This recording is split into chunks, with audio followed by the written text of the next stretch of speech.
Hello, hello, hello, everyone. Happy Monday. I hope you guys are having an incredible day so far. I've got my hot tea ready. I am ready to go. It is about 8 p.m. where I'm at right now, and I thought it'd be a good time to chat about sleep and how to improve our sleep outside of just dreaming as well. This could be for anyone, regardless if you are using your dreams in your practice right now or not. This is just kind of a way to almost trick your brain into falling asleep quicker and how to kind of align your routine with your circadian rhythm so you can naturally start getting tired at the times you want to get tired at. There's a difference between when we go to bed, when we want to go to bed, and when we start getting tired. And if you are like me, I am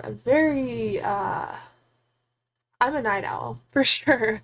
And I have to try really, really hard to kind of make that work in a way where I'm still productive. I can still use the times where I have the most energy, but also make sure that I'm not setting myself up to fail when I wake up the next day and I'm super, super tired, can't focus, because if you're someone who has gone through that, I'm definitely with you. Whether you stay up all night creating, playing games, you just can't sleep and you're tossing and turning in bed, whatever it may be, this is something that you can use regardless of where you're at in your practice. And if you're already remembering your dreams, this will heighten your connection to dreams and help you dream more consistently. And if you aren't using your dreams in your practice right now, but you do work with your quality of sleep, then you will naturally see an increase as well in how often you dream, the quality of your dreams, and your dream recall. First, let's chat and see who is hanging out with me today. What is up, Conspiracy Town? That's 911 Chan, right? I'm pretty sure it looks like the same picture. I believe so. Ghost Wolf, what is up? How's it going? It's Monday. Skip, what is up? Ghost Wolf with a 3-day weekend. I got a lot of dream practice in. Ooh, my favorite, my favorite. Hello, Nick. How is it going? Greg, no worries at all. We literally just started, like, less than 5 minutes ago, so we are just getting into it. For those who are testing the app, I'm sure most of you know by now because I've been talking about it a lot. Okay, cool, awesome. Just wanted to make sure I knew who you were, but I'm like, I recognize that profile picture, and if it's a complete other person, then that's gonna trip me out. But no, that makes sense. As far as the app, I have my content coming to an app near you, all about dream work. I'm going to have several programs on there. It's all audio, so we're going to have lots of audio guides on how to remember your dreams, how to lucid dream. I'm going to create guided meditations on how to get you to those spaces in consciousness.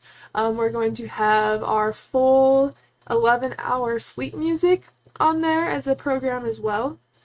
And there will be lots of ways for us all to connect through the app and kind of start building a community on there. And I did ask some Apple users to test out the app before it fully launches. So a few of you did reach out to me that do use Apple products, and that email has been sent. So if you are seeing this and you are one of the individuals that wanted to test out the app and get access to my programs early, before it releases, you should have that email somewhere in your inbox. So just wanted to let you guys know about that. Good topic. I need it. Yeah, a lot of us do. I feel like, well, even those who do kind of have a balanced sleep cycle, there's always little ways that we can improve. And even if it's not improving in your sleep quality in particular, how we use our day, or how we utilize the times where we have the most energy, that's going to directly affect our quality of sleep. I want you to ask yourself that. When do you notice you have the most energy? Some people have it in the morning. As soon as they wake up, they already feel super energized. Don't even need a cup of coffee, tea, whatever it is, they're ready to go. Some people, like me, get their energy at night. And so that's when I get a lot of my business ideas, my creative ideas. That's when I want to paint or draw, usually, is like really, really late at night. Maybe you're someone who gets energy in the middle of the day. Let's say you're working and then like just midday you can't focus and you need to take some space to like go do something fun or kind of break up the time that you're working. Just look at the times where you have the most energy. And I'd love to hear from you guys as well. What time of the day or night, if it's night, do you notice you have the most energy? It could, and this is kind of when you can get in flow state the easiest. So let's say that you start working and you are just so focused, concentrated, you're already in it, so you might as well just keep going. It's that kind of state of consciousness where you just feel focused, you feel ready, and you're just going to knock it out while you feel this way. For me, if I've been working for a couple hours, I can get into that state as long as I minimize distractions.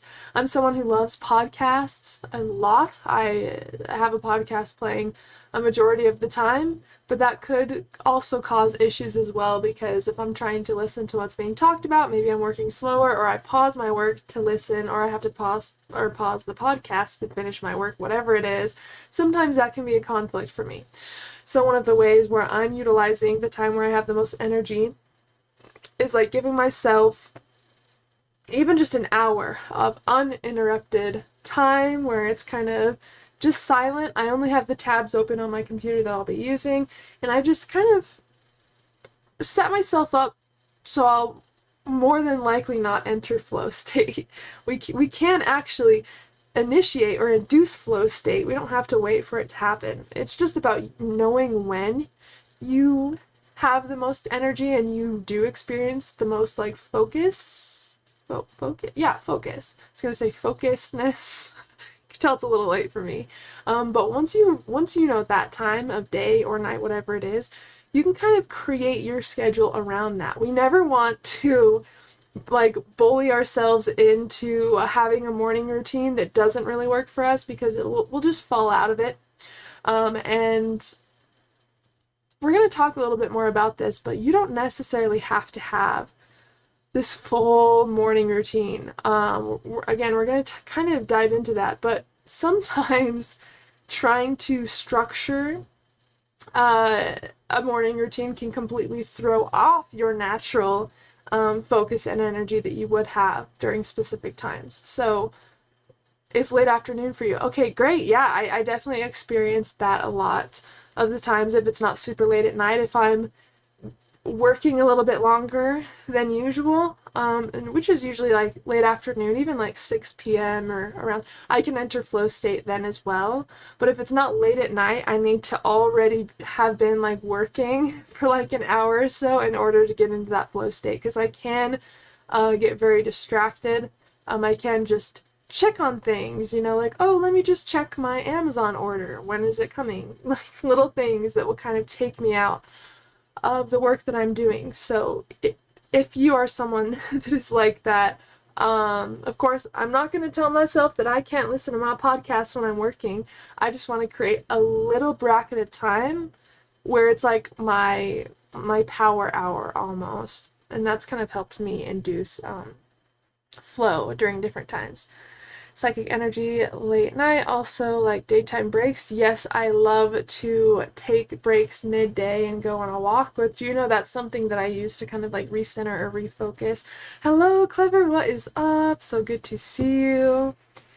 And that's another thing, is giving yourself time to take a break, even if it's every hour, whatever it is, just something to kind of help you recenter. Because once you're distracted, once you're on your phone, once you're kind of, a little bit antsy, it's much more productive to give yourself some time to recenter. And you can even put little break, like if you work for yourself, for example, or you control your schedule, you can put in when your little breaks are going to be. That way your entire day is kind of broken up, so it doesn't feel like you're just slaving away at your computer or whatever your work is. But notice when you have natural energy and focus. That's very, very important, because that's also going to help you structure your day in a way that's unique to you, but also allows you to do a little bit of everything.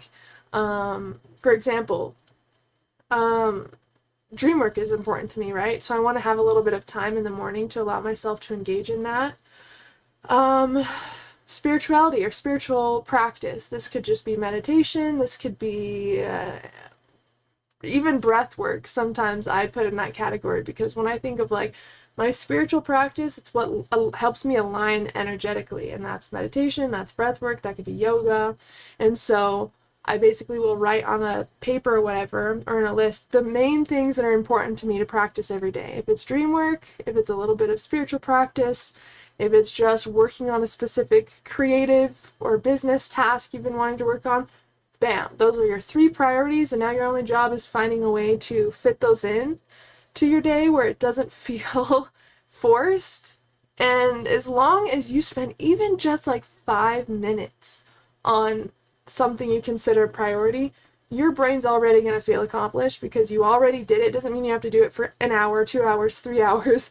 As long as you even take 60 seconds to spend time in one of your priorities, you will automatically feel a little boost because you took time to do it regardless. You could have not even thought about it, but you taking time to become aware of what means a lot to you and even dedicating, a couple minutes to it, you're not going to have guilt or shame for the rest of your day because you still created time for it.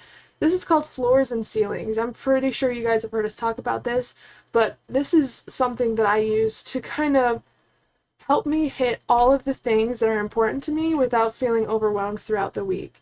So basically the floor is like the bare minimum that you can do to feel accomplished or like you moved in an area with those specific goals.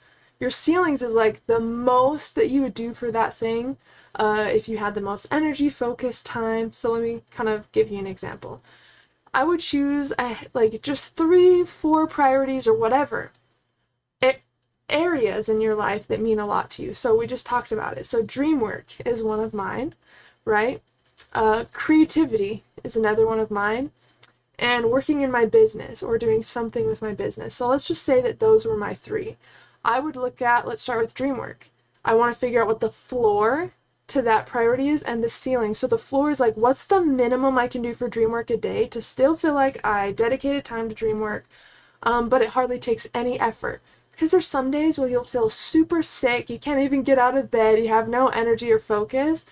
You still want to be able to work with your floor for that priority that day. And this is just helping you build consistency in all of your priorities.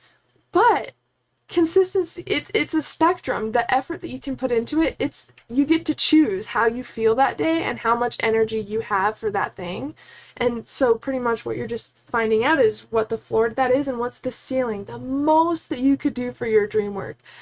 So again, let's say that my floor to my dream work is just opening up my dream journal and just writing down in the morning if I dreamt or not. That's something that really takes not a lot of time at all. And even if I didn't dream, I could just write no dreams or no recall. And then just putting my dream journal down, I already feel like I am being consistent with my dream journal. Even if I had nothing to write down, your brain feeds off of accomplishment. Your brain feeds off of checking things off of your list. And so if you can make it as easy as possible for your brain to accomplish things in the area of your priority, not only are you going to feel way more determined and motivated and energized, but you're not going to feel guilt or shame or like stress because you have too many things that you're trying to implement. It allows you to be consistent with the things that are important to you, but also just look at how you're feeling during the day. Do I just have to do the bare minimum, or can I meet somewhere in the middle? So my floor for my dream journaling, or for my dream work, is going to be writing in my dream journal in the morning, right? Now now what's the ceiling? This is going to be, if I had the most energy, if I had the most time, if I had the most inspiration and motivation for my dream practice, what would that look like? So what would, we looked at what the 0 would look like, right? Like my bare minimum that I will do for my goal. But what is that highest, like, like that I can even imagine doing? Well, I'd probably spend a lot of the day trying to lucid dream. I could read books on lucid dreaming, I could watch documentaries on lucid dreaming, I could go have a meditation session for 5 or 6 hours during a day. I could sleep all day with just little alarms, practicing waking myself up. Of course, that's so extra to do all of those things, right? But that's what the ceiling will look like for that goal. That way, if I wake up and I have the time, I have the energy, and I'm feeling really, really good, I have an exact formula of how to work with my dreams regardless of how I'm feeling. If I'm sick, if I'm just feeling overwhelmed, if I'm like whatever it is. So creating a floor and a ceiling for every single one of your goals will help you create clarity on how you can work with that goal regardless of what day it is, regardless of how you feel. And so I would choose like, you know, just your main priorities that you want to fit in throughout the day/week, and just look at what the floor would be and what the ceiling would be. Let's say that the next one is for business. Let's just say that like, well, let's say I woke up and I'm super sick, I'm sad, I like can't even get out of bed, but one of my goals that I want to be consistent with is working with my business every day. Well, the minimum that I can do, and by the way, for your floor, you want it to be something you can do in 60 seconds or less, which seems a little ridiculous, right? But it's so easy, your brain's going to see it as a no-brainer. Because our brain's like, 60 seconds? That's impossible to do something that's actually going to move us towards that goal in that little amount of time. But that's the thing. If your brain thinks that something's too complicated, it's not even going to bother. So creating a no-brainer for your brain with your floor, you know, creating some sort of action or something you can do that takes 60 seconds or less to check off that priority for the day, like, your brain's going to see it as too easy. And that's the point, is because we want it to be as easy as possible to be consistent with our priority, regardless of how much effort we can put into it that day. So let's say that, yeah, like the minimum for my business would be like, come up with a video idea. I could do that in, 30 seconds, definitely 60 seconds or less. And so if I'm feeling my worst or I have no energy or whatever, bam, I just did something for my business. I can pat myself on the back and move on. And maybe tomorrow will be completely different because I feel completely different, But what's the ceiling for working in your business? Well, you could plan out a whole entire course. You could go live. You can work on your website. I mean, there's so many things you can do. But really what it's all about is giving your brain information that it can use when it's not feeling its best, or when you're feeling a little bit just kind of not connected or not in flow. So that's what I recommend doing, is figuring out your main priorities throughout the day. So just getting kind of, a handful of them. 3, 4, I wouldn't do more than like 5. And then just figuring out what the floor is and what the ceiling is for that goal, and then just finding a way to meet somewhere in the middle or wherever on that spectrum, regardless of just going off how you feel each day. So we already talked about looking at the times of day you have the most energy. I would reserve a little bit of time during that bracket to work on something that you want to have energy to do. Because, like, for example, my painting and my creativity and stuff, at the end of the day, sometimes I feel like I have no time, or I just need to get ready for bed, or, like, whatever it may be. I get my surges of energy and inspiration really, really late at night. So before I go to bed, I will give myself an hour or 2 hours just to do everything that I want to have energy to do. And even if I stay up a little bit later to finish a painting or a drawing I'm working on, there will be days that I totally allow myself to do that, because each day doesn't have to be the exact same, by the way. You can choose which days are going to look like what, and how the other days are going to be structured. You can have a few days where it's like your late night creativity day, where you just go crazy with painting or whatever it is, and it serves you deeper that way, because you're not trying to force yourself to be a morning person or go to bed at 8 p.m. every single night. You know that you're going to feel differently each day. You know that different things are going to come up. You know that each day is kind of going to be its own. So you're just planning for everything. Well, if I feel like this, then this is something that I could do at the time. But if I feel like this, on the other hand, then we'll do this. So now we're going to start getting into the stuff that can actually help us get to sleep easier. So really all it is about tricking your brain to fall asleep more easily. A big reason why a lot of us have insomnia is because if we realize that we're not falling asleep, we're tossing and turning in bed, we're going down different stories in our thoughts, and we're actually keeping our mind awake. And for those of you who do practice lucid dreams and inducing lucid dreams and out-of-body experiences, you will know that there's a state called the rollover signal. And it's right before you fall asleep, your body will send you physical signals like the feeling to itch, to move, the feeling that you just feel uncomfortable and you need to roll over. That's called the rollover signal, and it's not a real urge to move. It's not real discomfort. It's your body trying to check if you're actually asleep. Because your body does not want to put you into sleep paralysis or initiate sleep unless it knows for sure that the mind is asleep. And so it will send you physical signals designed to make you feel uncomfortable, to get you to move. Because it knows that if you move, then that means that you're awake. So when you get to this state, it's really important to allow yourself to just push past and relax and to not move. It will only last a couple minutes, but you'll notice that you'll either fall asleep after that, or your body will fall asleep, but you will be entering either a lucid dream or you'll be in the perfect state to induce an out-of-body experience. This is how we get to sleep paralysis consciously. And we can also use this to our benefit when it comes to just getting better sleep. If you feel the rollover signal, try your best not to move. Try your best just to relax and almost pretend that you're asleep.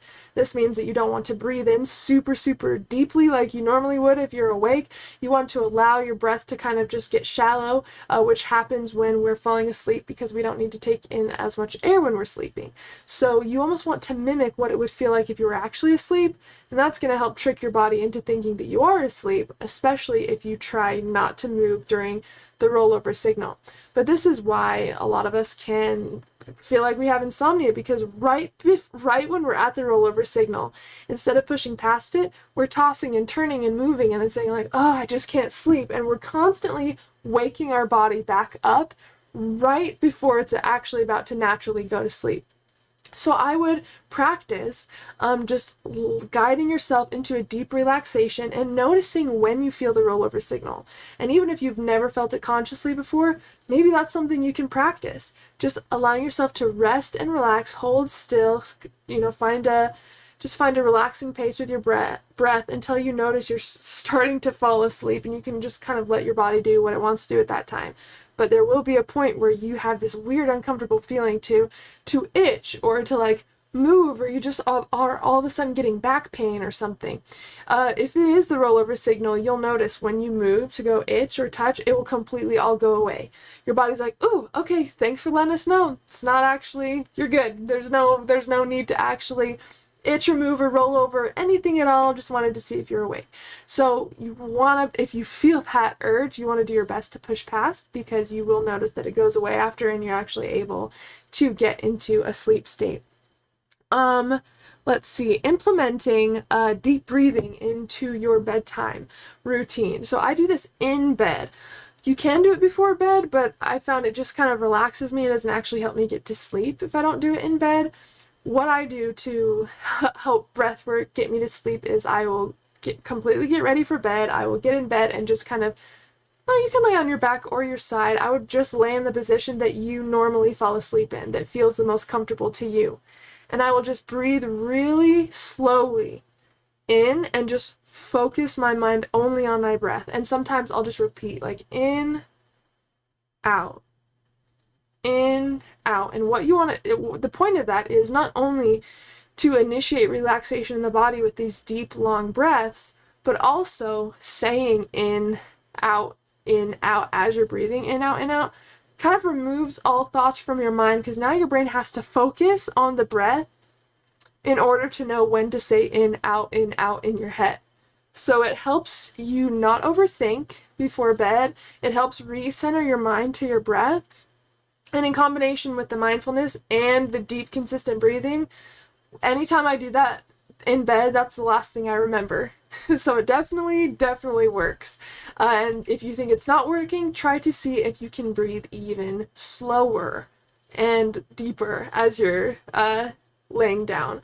And it really is helpful to still do the in out thing in your mind when you're doing it, because again, it forces your mind to stay focused on the task of falling asleep and being aware of the breath.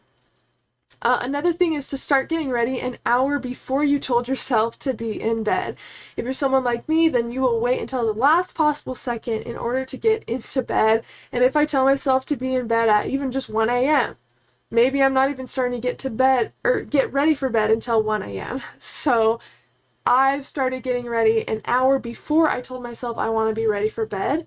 And then once I'm already ready for bed, I sometimes take extra time to make my space feel relaxing, or I put some water and oil in my oil diffuser. You know, it allows me to not feel rushed before bed. It allows me to take more time to get myself prepared and ready for bed.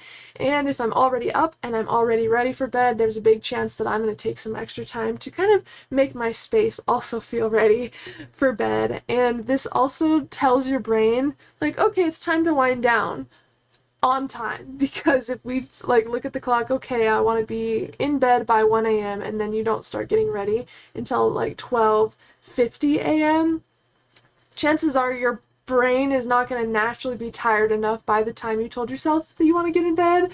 So you may procrastinate, you might check your phone for a while after you get ready, just waiting for yourself to get tired. So basically, if I'm trying to reprogram my brain to get ready for bed earlier, I will set an alarm on my phone an hour before I'm supposed to go to bed, and I just kind of tell my brain that that's when it's time. Like, okay, time for bed, time to get ready for bed. And then over that hour, when I'm brushing my teeth and I'm brushing my hair and I'm doing all the things that I usually do before bed, your brain is picking up on signals that, oh, it must be time to go to bed. And your brain can start producing the chemicals naturally to make you feel more sleepy. This is the same reason why I recommend doing things at before you go to bed that kind of help show your brain what time of day it is. For example, going for a walk. If you go for a walk at sunset or at night, it shows your brain like, oh, it's time to start winding down. And this goes in hands with your circadian rhythm. Your circadian rhythm is connected to the sun. When the sun rises, we wake up. When the sun goes down, we get tired. This is how we have always kind of lived before we have all these clocks and artificial lights. We lived through the sun. The sun told us when it was time to wake up, when it was time to go to bed, how long we had left in the day. We used the sun as our clock, and our body's natural clock is the sun, is our circadian rhythm. And so your brain will be able to tell how much light you're actually taking in from outside when you go on late night walks, and you'll notice that you actually start to get a little bit more relaxed, a little bit more tired. And this is another reason why if you wake up to check your phone and then you can't go back to sleep, your brain sees your phone light as artificial sunlight, and so it thinks that it's time to wake up, which is why it's hard to go back to sleep if you've been on your phone. This is also why it's hard to go to sleep if you scroll on your phone waiting for yourself to get tired, because you're in bed, which automatically starts telling your brain that it's time to go to sleep, but then you're also it's also taking in artificial sunlight. That's what our brains think when we are in connection with blue light. So I recommend getting blue light glasses. If you have blue light glasses, that basically just blocks that from technology, so it doesn't stimulate your brain and keep you awake. But that is a good thing to keep in mind, because if we're using our technology too late in the night, after we've kind of already set ourselves up for sleep, that could re-stimulate the brain, making it harder to get to sleep. So just keep your circadian rhythm in mind and start allowing yourself to wind down from blue light or technology or whatever you want to do at least like 2 hours or 1 hour at least before bed. That way it has time to disconnect from blue light and kind of reset. And so as far as my schedule, when I'm going to, 2 hours before I go to sleep, I definitely try to Again, go on a walk, things that normally help me relax, but also I try to create a nighttime routine. I'd say that a nighttime routine is more important than a morning routine for me. Of course, I have my specific priorities that I do every morning, but I found that it helps me to have the most structure at night, because if my night is structured, I'm getting to bed on time, I'm sleeping better, I'm dreaming more, and I'll also wake up on time as well because my nighttime routine is in place. So for me, having a healthy sleeping pattern and nighttime routine automatically sets me up for success as soon as I wake up in the morning. And again, as far as morning routines go, I know I told you guys that a morning routine is not necessarily going to be guaranteed to help you, because we are all different. All of our mornings look different. What helps us relax and gets us ready for the day is all different. And if you're like me, I cannot follow one specific schedule for like an unseen amount of time. Like I need to go off of how I'm feeling throughout the day, because that's what's going to allow me to create the best content, to feel the best, and to be most aligned with how I saw my day kind of going. So I look at the things that are important to me. Caring for my plants in the morning is necessary. Hot cup of tea, a walk with my dog, and some time to get some movement in before I start my day. That's all I really need for my morning, so I can do that in whatever order. I can do that however I want to do it, however I'm feeling, but I know what things mean the most to me as soon as I wake up, and I can do those however I want to do them. That's what I mean by having a morning routine. Have your set in things that like you definitely want to do that help make sure that you are focused and performing your best throughout the day, but don't like bully yourself into how to do that, or how, you know, like I found that the time by time schedule really is not good for me. You know, okay, it's at 10 a.m., do this for 15 minutes, and then do this and this and this, because then it throws your whole day off, you know. And if you were really enjoying yoga and you wanted to do 20 more minutes of it, then you do that. But now the rest of your day feels kind of rushed because you've set things in time increments. For me, I've found that that doesn't work, and I've tried that over and over and over. So lately, I don't have time set for those types of things. I kind of have my daily priorities of like the things that mean the most to me to do daily, the things I want to do at least weekly, whatever it is, you know. And then I know what's going to help me get the best sleep. So I just wildly and freely follow a loose structure. But it is important to know when you have the most energy, what helps you focus back in, or what helps you get in flow state, and then what your main priorities are. Because as long as you know those things, you'll be able to create something that works for you, that feels good, that you can switch up at any time. Okay, having a small dose of natural tryptophan. So tryptophan is something that your body turns into serotonin, and your body turns serotonin into natural melatonin, which helps you get tired naturally. And we can get serotonin from several things. We can get it from the sun, we can get it from different things that we consume throughout the day, or different states of consciousness that we enter as well. And so you don't have to take like melatonin and all of this to get tired. We produce our own natural melatonin, and again, we can experience a balanced sleep cycle and better sleep quality if we just learn about how to naturally create melatonin in the body. So the more sun and outside time you get during the day, that's going to give you more serotonin and help you sleep better at night, because your brain turns serotonin into melatonin. That's one thing to know. Another thing is you can eat foods that naturally make you feel tired. Have you ever eaten turkey on Thanksgiving and then realized why you want to take a nap after? Well, turkey is actually very high in tryptophan. And so eating turkey and getting sleepy, there's other foods that also can mimic that same thing that you can use to wind down at the end of the day without having to take, a melatonin pill. And also, since melatonin is naturally created in the body, if we are taking like melatonin supplements, a lot of the time that's too much melatonin in such a small condensed pill that our body has a hard time breaking it down, and so we actually don't use most of the melatonin that we take from supplements. And melatonin doesn't actually help you get to sleep. It helps you balance your sleeping cycle, and this means all stages of sleep, not just deep sleep.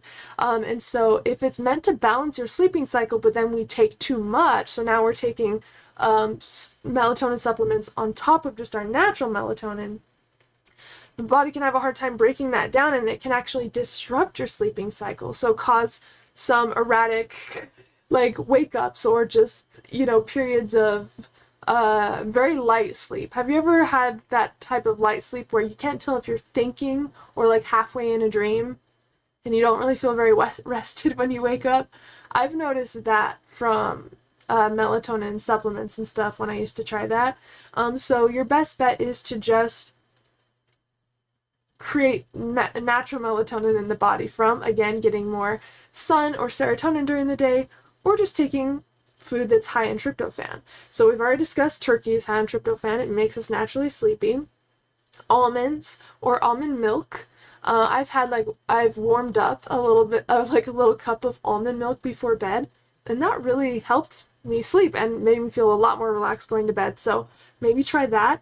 Dark cherries, dark cherry juice is very high in tryptophan. Nuts, so like, yeah, almonds, cashews, pistachios is very, very high in tryptophan. And you can easily just look up like tryptophan high foods, and it will give you a list of different ones. I know cheese also is. And cheese also has like this weird connection to dreams. I don't know if you guys have heard of cheese dreams, but it's said that if you eat cheese before bed, that it gives you like really, really weird dreams. So if you want to experience some cheese dreams, you know, that's something to try out as well.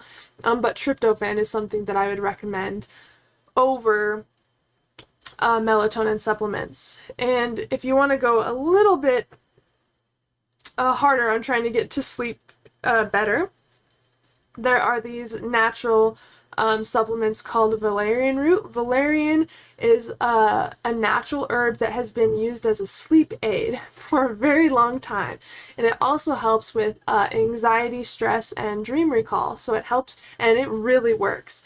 So I would take like one 500 milligram tablet, 1 to 2 of those, an hour or two before you want to be in bed, and you will naturally start to feel sleepy.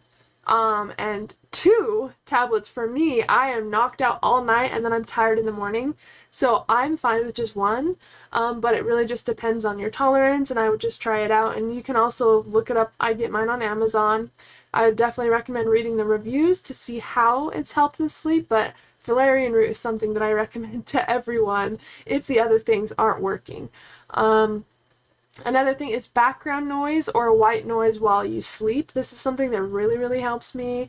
I have my AC on when I'm sleeping, I have a fan on, and then I have my sleep music that I create. If you haven't heard of my second channel, the Lucid Mystic Sleep Music, I release nightly lucid dreaming and astral projection binaural beats sleep music to help you sleep more soundly and dream lucidly.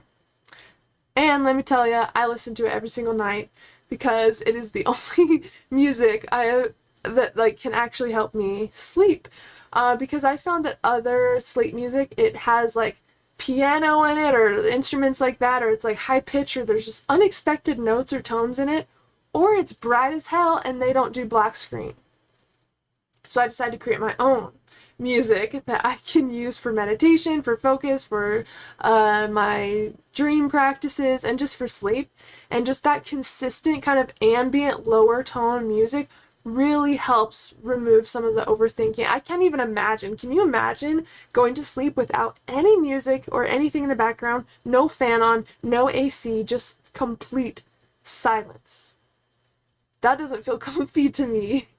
I'm sure I could get used to it eventually, but it feels very comforting to have background noise going. So try that out. That's definitely something that helps me. I don't even remember the last time I didn't have some sort of background noise while I slept. That also removes some of this noise from outside. You know, I live in apartments right now, and I think it's like every Tuesday or something, they're like doing crazy yard work everywhere with tons of weed whackers, and I feel like I would be so awake several times a day or several times a week in the mornings if I just was in complete silence. So that's something that helps me a lot. One that I think is really fun just to do and very beneficial and helpful is creating a relaxing ambience in your room that helps you relax and sleep easily. So for me, I'll give you guys an updated room tour soon, because I've added a lot to my room. I've added a lot of plants, and I've just been kind of, you know, playing around with it. But I think the things that I love the most about my space in my room is all of my plants. I have lots of lights, like fun lights, glow-in-the-dark stars on my ceiling. I have paintings and tapestries all around. I have like a little lucid dreaming like altar by my bed where I just keep things that have appeared in my dreams, that remind me of dreams, that have my dreams desires written on them, whatever it is. I just want to create more awareness of my dreams in my room, because I always tell you guys to start seeing your room like a dream temple.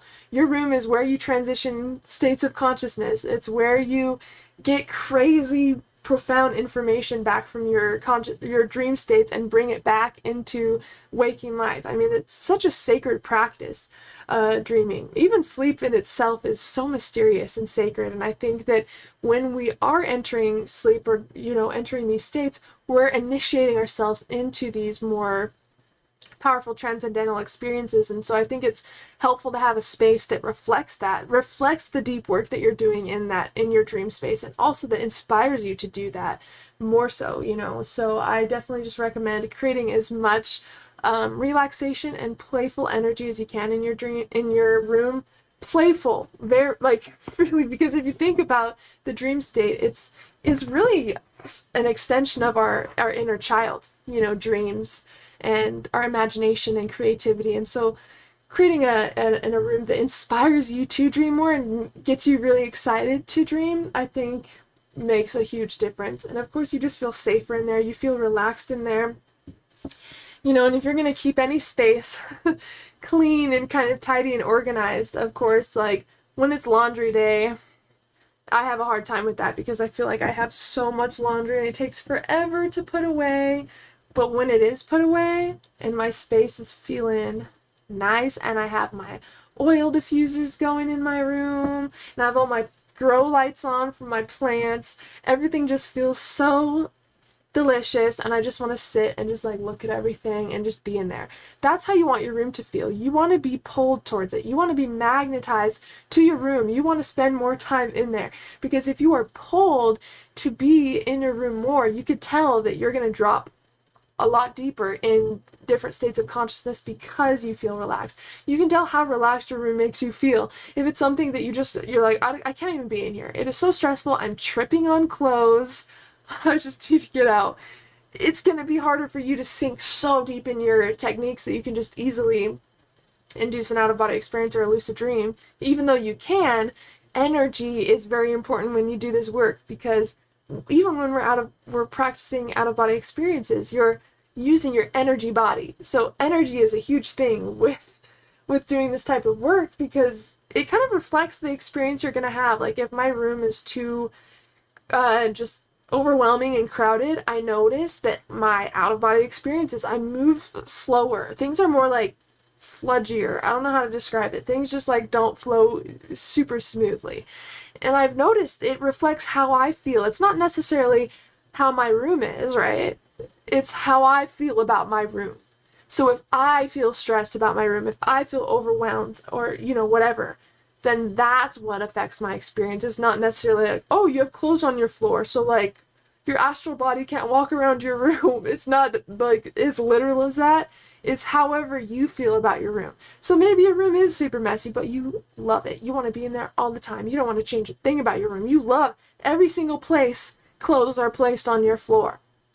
You're like, hell yes, everything is exactly how I want it. If you truly do feel that way, then it will reflect in your experiences. You'll have more stability, your dreams will be clear and crisp, you'll stay asleep longer, you'll wake up feeling refreshed. You can tell how you feel about your space. You can tell how you feel in your space, I guess I would say, based on your quality of sleep, your quality of dreams, and how fast and easy it is to fall asleep. So look at those things. Look at your quality of sleep and the time you spend surrounding your sleep. So before you fall asleep and after you wake up, how do you feel in those those times, right? And how is your quality of sleep during the night? And you'll be able to tell energetically how it is and how it kind of feels just from looking at those things. So play around with your room. Let your inner artist really express itself in your bedroom. You don't have to keep your whole house like a specific way. Trust me, it's exhausting. You just clean your house and then you realize you got to clean it again already. It is insane. Like, I feel like I'm constantly cleaning. And so if I'm going to keep any space more relaxing and just kind of like, if I'm going to make any space my safe space, I want it to be my bedroom, okay? Even for more reasons than I know. Like, of course, I want it to help me get to sleep easier, and I want to be able to lucid dream and induce out-of-body experience easier, but also my subconscious mind will not be able to drop into super deep places in my experiences if it doesn't feel safe enough. And of course, we're in our home, we feel safe, right? But like how comfortable and like inviting your space is, that will directly determine your quality of sleep, your quality of dreams, and just how you feel when you wake up. And if there's one thing that stresses me out, it's feeling overwhelmed in my space or tripping on fucking Amazon boxes or whatever it is. Worst feeling to me when my space is cluttered. I hate it so much. And of course, I'm kind of like a tornado when in different situations. Sometimes when I cook, if I'm trying a new recipe, kind of a tornado. When I paint, I'm definitely a little bit crazy with I just get into it, okay? And so I want to still honor that in me, because that's how I can really get deep in my creations or whatever I'm working on. Sometimes I just need to be that person. But I also want to respect, like, what's going to give me the best results for the work that I'm doing with my dreams. And it's definitely like at least making sure that space is as relaxing and artsy and playful as possible. That's what makes me feel excited to dream, relaxed, and excited to sleep, is like feeling invited in the space, feeling like the space wants me to be there as much as I want to be in the space, you know? So just start seeing your room as your dream temple or your dream sanctuary, and see how that changes how you see your room or what you think your room needs, you know? Give it a little makeover, have a little fun with it. Let's see. Can you be conscious within a vivid dream? Absolutely. Absolutely. Let's see. I do that a lot sometimes, and all night mood hits. Oh yeah, that was me the other night. Sometimes I definitely just need to stay up all night. And you can tell, like, if I feel tired early, like, I'll let myself go to bed early. But if I feel so lit up, I'm getting all these crazy ideas, even if it's 3 a.m., I'll honor that part of myself as well and give it time to speak. I don't have to stay up all night, but just notice what's coming up. How you feel is the secret to living your most aligned life. And if you feel like you need to stay up for the next 2 hours and write out your plan for your next creative project or whatever, do that, because sometimes it's just like dream recall. It will float away if we don't use it.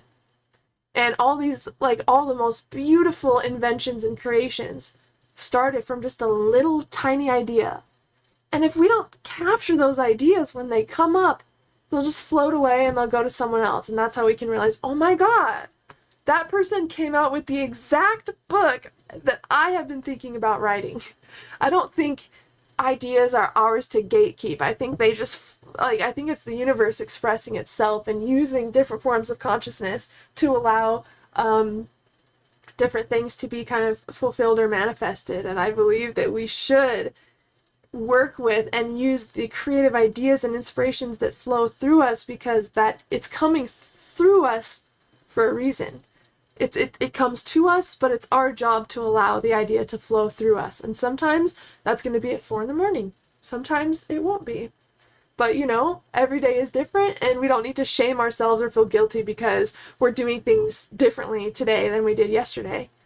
Like, why are we so serious? It's not like we're all getting out alive. We're here for a good time, okay? And, like, if you think you found, like, the meaning to life at 5 in the morning, who am I to tell you that you can't dive into that?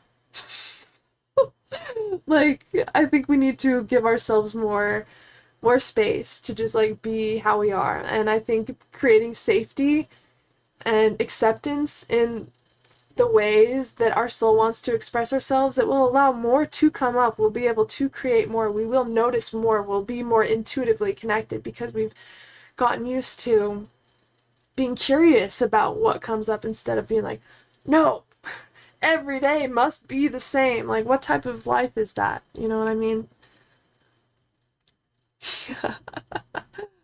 Yeah, I'm both. I like have cluttered spaces, and then like I'm also obsessed with like cleaning and making really comfortable, relaxing spaces. I think that like when I am just like when I'm in flow, when I'm doing new things, I clean up after. Let's just say that. Like if I'm painting or if I'm doing it, I don't care in the moment that things are everywhere. It's even when I'm cooking, I do my best, and I've been working on like cleaning up as I go. But sometimes if I'm doing a new recipe and I have to be using 4 burners, I have to be using my air fryer, and I'm cutting up 5 different things and using 5 different bowls and putting them into things at 5 different times, I need to allow myself to be chaotic. I have to. I have to allow myself to just put things how I want to put them, so that I can focus on the end result, and then once that is accomplished, once I can let go of the stress and just be like, oh my god, I did it, it's beautiful, then I can organize my life after. But I definitely think, of course, we want to work with what naturally comes up, but we also want to challenge ourselves to do things a little better than we did yesterday. It's a flow of like acceptance, curiosity, and at least 5% of trying something a little different, you know? And I think we can find a really beautiful recipe for life if we if we use those all together. And I would love to hear about your guys's like how you sweeten up your space as far as your bedroom, your home. What helps you feel inspired? What helps you feel motivated in your space? For me, it's definitely just like magical, dreamy things that make me excited to be alive. And for me, that is art, that is any mystery, any I just love art. It's all technically art, I think. But I just love to be taken to deep spaces in my mind. And art does it. Science and consciousness and mystery does it, you know? And so that's what inspires me.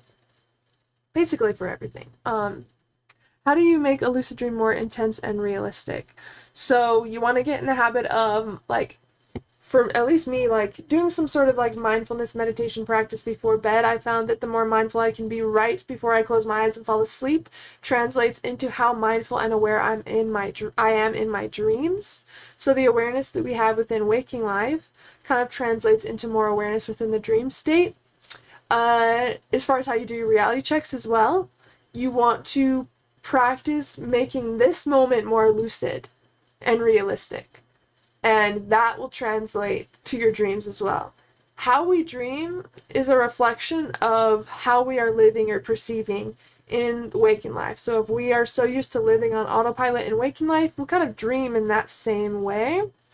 So if we want our dreams to be more vivid, realistic, and more thorough, then we want to try to bring more thoroughness into the moments that we're in when we are thinking of doing a reality check, or, you know, we just want to get in the habit of creating more of what we want in the dream in waking life. As soon as you get lucid, stabilizing your dream, so interacting with your senses, touching your hands, seeing what you can smell, seeing what you can taste, talking to dream characters, like however you can engage with the dream physically is like one of my best ways to make the experience more kind of intense and realistic. And you can also give demands out in the dream, like clarity, clarity, clarity. You could say different things and it will kind of manifest in the dream. So I'd definitely recommend playing around with that, but it sounds like you're looking for more clarity within the dream, so maybe that could be a command that you try while you're lucid, like clarity now. That's something that William Buhlman talks about as far as how to make your astral projection experiences more clear. I have noticed that those do work in the dream state as well, depending on who depending on who you are and how you usually request things in the dream. But I usually just call out to the sky and like intend that it's already done. And I think that my expectation of if I call it to the sky, it will happen. I think that that belief now just kind of makes that the main way that I kind of request things from the dream or manifest things in the dream.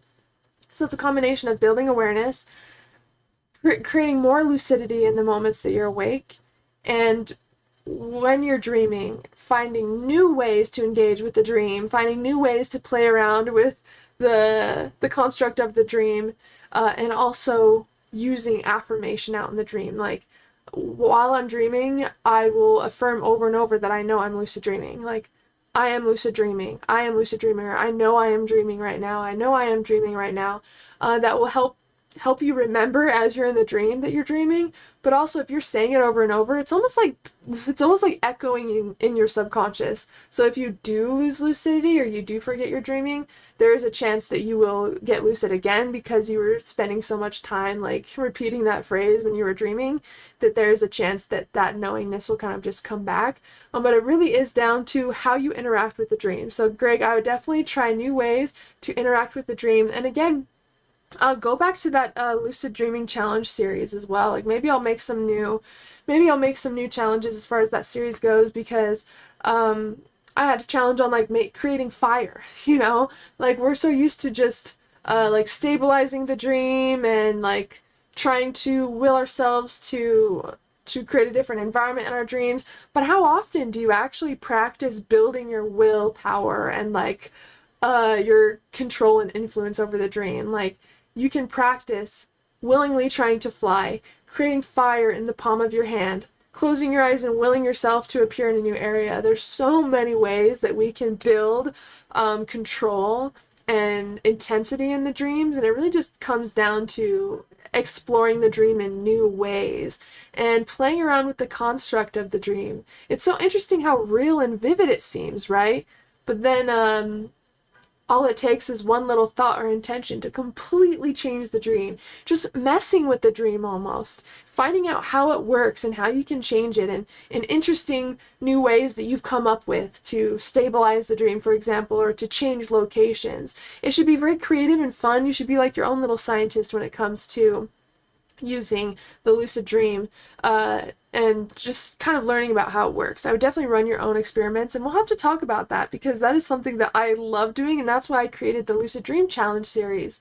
So I could help you guys challenge yourselves in new ways and challenge your dream worlds in new ways, because it really, like, the rabbit hole goes as far as we are willing to dive.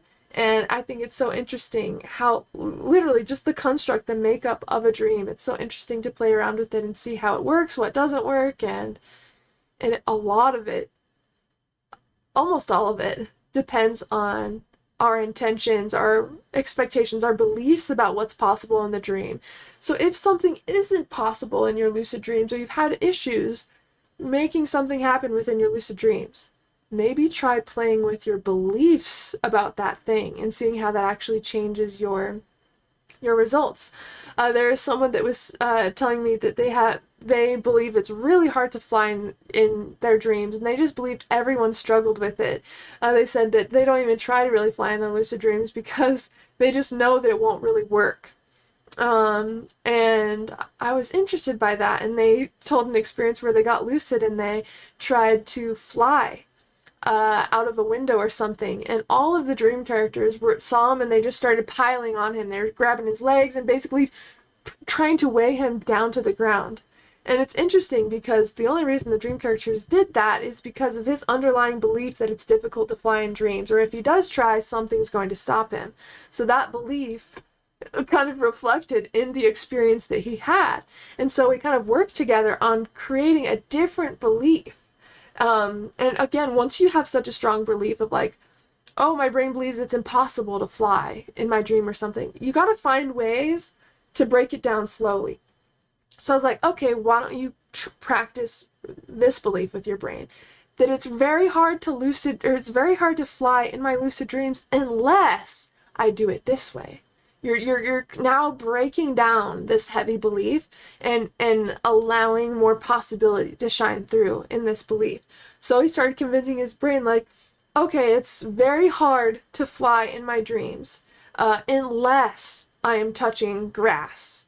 And so now his brain is starting to believe, oh, okay, so got it. Like, when grass is present or when you're standing on grass, now you're more likely to be able to fly. Like, of course, it's not necessarily a real belief, but what creates reality is what we believe to be real. So reality is mutable because our beliefs about reality is mutable, and we can change the experience as long as we change our perception of the experience. Guess what started happening? He was able to start having lucid dreams where he could actually get off the ground on grass. Like, he would have to do a running start, and then he would be able to do those, you know, those really high jumps in the dream where you kind of have low gravity. He was able to start doing that as long as he was on grass or near a grassy area in his dreams. And eventually he was able to work with his beliefs more and more and more to get the results that he wanted to have within his lucid dreams. So it really is, a huge part of it is your beliefs and your intentions and your will about what's going to happen. And so I'd really use that part of your mind and that creative, scientific part of your brain that wants to understand why and how things happen. Use that in your dreams to kind of to see if you can play with possibility just by changing how you view what's possible in the dream. Hello, Lashan, so good to see you again. But I hope that makes sense, and yeah, maybe we'll have to start the Lucid Dream Challenge series again, because I definitely go into a lot of this. I wanted to challenge you guys to think differently when approaching dreams to see if that allowed you to have a different result. So now that we've chatted about that, I would love to hear if you guys kind of play around with that and what happens. Alright guys, I love you so much. I gotta get going. I got to get some music tracks done. I'm trying to prepare for my trip to Hawaii on the 12th. I will only be there for a week. I will still be releasing shorts, and I will go live at least one time when I'm out there, but I definitely want to stay connected to you guys while I'm out there. But since I won't have my computer, I'm just working on getting caught up on since I release daily on the second channel, I for sure want to make sure that's taken care of. And then I'm working on some content for this channel as well while I am gone. But I love you guys so much. I will see you this upcoming Monday. And again, if you're not a part of the Telegram community, make sure to join the Telegram so you know when I'm going live, what content we're talking about, and just connecting with the community, sharing your experiences, asking questions, and so on. But thank you guys so much for chilling with me today. I love you so much. I am hoping that you have incredible sleep tonight and, of course, amazing lucid dreams. And I will see you next time, guys. Bye.